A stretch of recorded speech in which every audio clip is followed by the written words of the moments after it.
Why did you say that there can be no better soldiers than the Filipinos?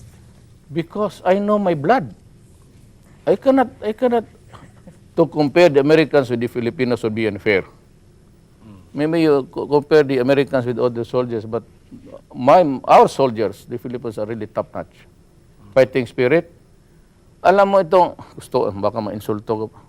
Itong mga ito, pagkatapos ng 8 hours operation, uwi na doon sa air condition tent, hinginan kung anong breakfast, ham and egg.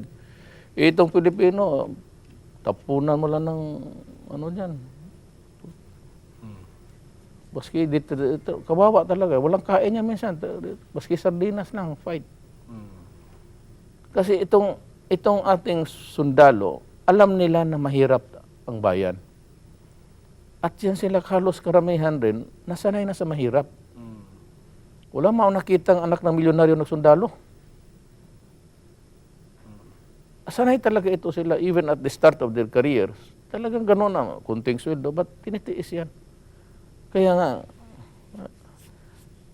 leaves so much room to improve on. Tsaka totoo talaga, hindi talaga, minsan ako bumilib dyan sa Amerikano. Kaya ka nakikita na may nika pa, may shoulder. Klaseng sundalo yan. Takot ka mapiang. Tignan mo yung masundalo na, di... Goggles. Oakley pa siguro yung... Tapos may kneecap, mayroon dito. May gloves para hindi mabali. Paano ka manalong gira kung ano, matakot ka mabali yung tuhod mo? At saka they always call in the air power. Kaya may Iraq War, doon sila nakahila doon sa roadside. Higa muna.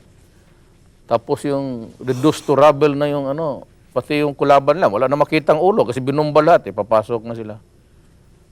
Pilipino yan, task for Davao, Kamango.